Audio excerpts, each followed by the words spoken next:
Could this be Britain's most wanted man, accused of killing 16-year-old schoolboy Liam Kelly in June 2004 and innocent mother of 3, Lucy Hargreaves, in 2005? Kevin Parle has been on the run for 16 years. But is his time nearly up? Ex-Scotland Yard detective and star of Channel 4's Hunted, Peter Bleksley, has been leading the hunt for Parle since April 2019, creating a podcast about his search. Well, he's since received thousands of leads from around the world, stretching from Australia to Thailand to South Africa. Well, before Peter hits the road to chase down some of his strongest leads, he joins us now to reveal why he's so determined to snare this alleged killer. Welcome. It's lovely to have you here. I mean, this is, for you, this has been going on for a long time. You've got the podcast, you've got the book here as well, kind of documenting what you've found so far.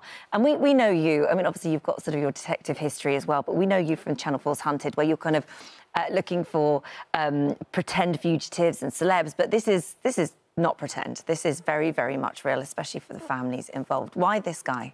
Well, when I left Hunted in 2019, I was thinking, what's going to be my next major project? Yeah. My publisher said I could do another book if I found the right subject material. And, of course, I had become best known for hunting pretend fugitives on an entertainment show. So when I combined my detective experience, the contacts that I've made over the years, former police, military, the private security sector, and what I was known for, roll them all together and hunt a real fugitive instead of pretend ones. And, of course, they don't come any more wanted, in my opinion, than 6'6", Liverpudlian Mr Kevin Parle. Why him? Why go for him? Well, the crimes speak for themselves. The brutal gunning down of a 16-year-old boy, Liam Kelly. Now, nobody's described Liam to me as a model student, but nor was I when I was 16. And he was denied the opportunity to grow, to mature, to enter manhood, to find a life partner and to provide for a family. Denied all of that. And then Lucy, the victim of the second crime for which Parle is wanted, a 22-year-old mother of 3 young children. And everybody that I've met who knew Lucy has described her to me as being as beautiful on the inside as she was on the outside. We, obviously, legally, we have to say these are alleged crimes until he would be brought to justice or was put in court and to answer in court. And so this is a guy who you would look at potentially and think he could be a dangerous man. Are you concerned about dipping your feet into that degree? Well, of course, yes, Kevin Parle is unconvicted of these crimes, but very much wanted for them. He's on the National Crime Agency's most wanted list. And in the last 2.5 years, since I've been hunting Kevin Parle, yes, there's been unpleasantness come my way. People have trolled me and abused me online. And in fact, on a couple of occasions, people even posted pictures of my house online, and on one occasion with an accurate description of the bedroom that I sleep in. Oh, my God. So clearly there's people out there that want to throw me off the trail, but they are manifestly you feel like failing. You are getting close? Like, when people do that, I guess that's out of desperation and panic, really. So does that make you feel like you're getting close to what you want? A considerable number of very courageous people have come forward and spoken to me in the last 2.5 years. I've been given a raft of information, some of which may be very accurate, some perhaps less so. But I'm continually researching that and trying to, you know, to get to the bottom of all of that.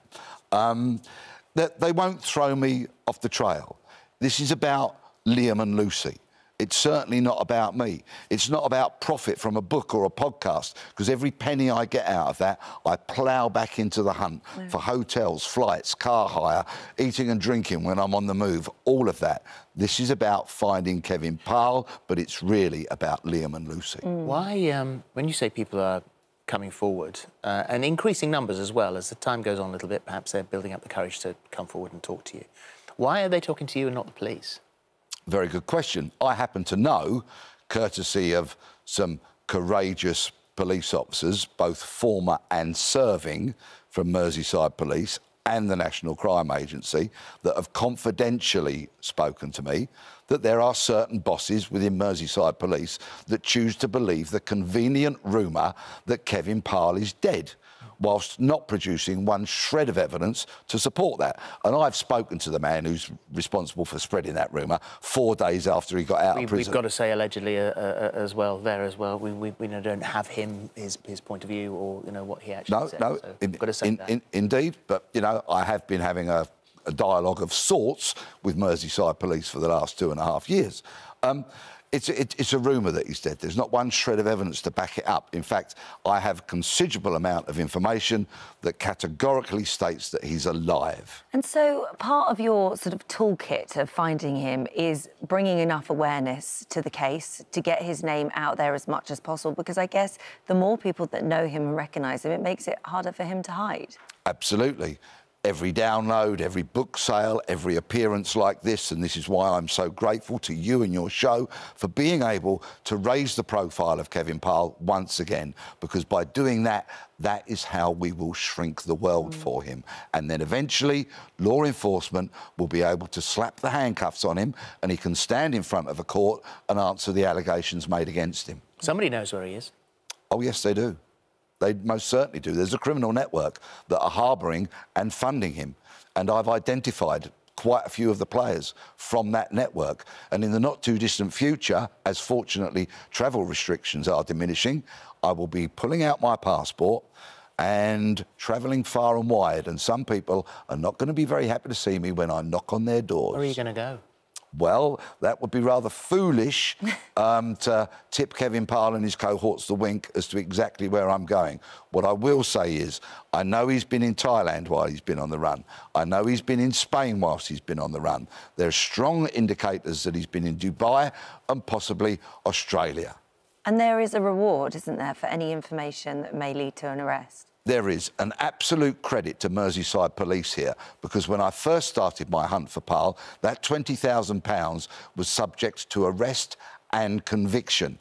Now, there can always be a lot of complications around securing a conviction, so I asked very openly for Merseyside to reconsider that, and to their eternal credit, that £20,000 is now available purely for the information that leads to his capture. What do they think? What do the Merseyside Police think of you, Peter? I mean, almost like a sort of vigilante here, private investigator, doing their job for them, and I assume you're feeding anything that you find out back to them. What do they think of you? I'm an investigative writer. I'm not a vigilante in any way, shape or form. Most definitely not.